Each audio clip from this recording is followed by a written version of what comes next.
Hello friends, welcome to my channel. நம்ம இன்றைக்கி இந்த வீடியோவில் இங்கே பாருங்கள், கத்திரிக்காய் நாற்று நல்லா சூப்பராக வளர்ந்து போயிருக்கு. நான் நிறைய நாற்றுக்கள் எடுத்து இதை மாதிரி கவர்லேயும் வச்சுருக்கிறேன். ஒரு 2 நாற்று வச்சுருக்கிறேன். சூப்பராக வந்துட்டுருக்குது. இப்போ நான் என்ன பண்ண போகிறேன்னா, இதுலேருந்து ஒரு 2 கத்திரிக்காய் செடியை மட்டும் எடுத்து தொட்டியில் வைக்க போகிறேன். ரீபாட்டிங் பண்ண போகிறேன். அதுக்கு நான் எப்படி மண்கலவை ரெடி பண்ணுறேன், எப்படி என்ன பண்ணுறேன் அப்படின்றத இந்த வீடியோவில் பார்க்கலாம். வாங்க வீடியோக்குள்ளே போகலாம். கத்திரிக்காய் நல்லா சூப்பராக வந்திருக்குது. நமக்கு எடுத்து மாற்றி வைக்கிறதுக்கு தொட்டி தான் இல்லை. இப்போதைக்கு ஒரு தொட்டி மட்டும் என்கிட்ட இருக்குது. அதை நம்ம மாற்றி வைக்க போகிறோம். வாங்க பார்க்கலாம். அதுக்கு ஃபஸ்ட்டு நான் என்ன பண்ணுறேன்னா, இங்கே பாருங்கள், இவ்வளோ பெரிய பெரிய தொட்டியாக இருந்ததுன்னா நம்ம ஃபஸ்ட்டு அடியில் அதுக்கு தேங்காய் நார் போட்டுக்கலாம். அதுக்கப்புறம் டெய்லி நம்ம வீட்டில் இருக்கிற அந்த காய்கறி கழிவு மேலே ஒரு லேயர் போட்டுக்கலாம்.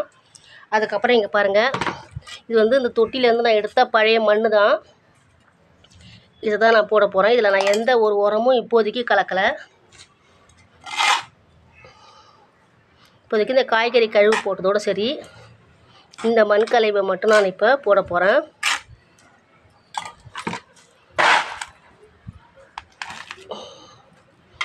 ஒரு லேயர் நம்ம காய்கறி கழுவு போட்டுட்டோம். அதுக்கு மேலே நான் மண்ணை ஒரு லேயர் இந்த மண்ணை நான் கொட்டி விடுறேன்.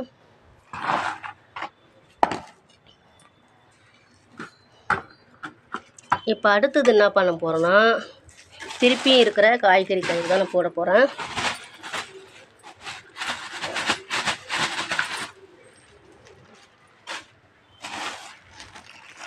எல்லாமே எடுத்து மழையில் வச்சதுனால அப்படி அப்படியே இருக்குது, கவராக. இல்லைன்னா நேரம் எப்பயும் நான் ரெடி பண்ணிகிட்டு இருப்பேன்.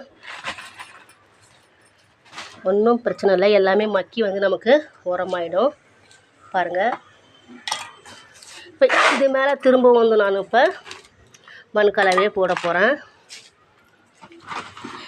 நமக்கு இது மாதிரி போடும்போது நமக்கு மண் நமக்கு அதிகமாக செலவாகாது, கம்மியாக செலவாகும். நான் அப்படியே எப்படி சொன்னனோ அதே மாதிரி லேயர் பை லேயராக நான் மண் கலவையை போட்டுட்டு இப்போ இது வரைக்கும் நிறுத்திட்டேன். இப்போ நம்ம இதில் நம்ம வச்சுக்கலாம். நான் இவ்வளோ பெரிய தொட்டின்றதால 2 வைக்க போகிறேன். ஃபஸ்ட்டு இந்த இடத்துல ஒன்று வைக்கலாம், அப்புறம் இங்கே ஒன்று வைக்கலாம்.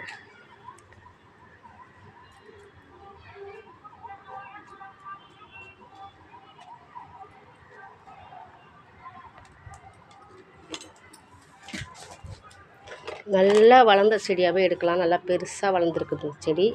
இதை நான் அப்படியே பிடிங்கி எடுக்கிறேன். எடுத்துகிட்டு காட்டுறேன். 2 செடியுமே நல்லா சூப்பரான ஹெல்த்தியான செடி. நல்லா பெரிய செடி பாருங்கள். இதை நம்ம 1 வச்சாலே போதும். நான் 2 வைக்கிறது எதுக்குன்னா, நல்லா வளரணும்னு சொல்லிட்டு. தொட்டி இல்லாதனால நான் 2 வைக்கிறேன்.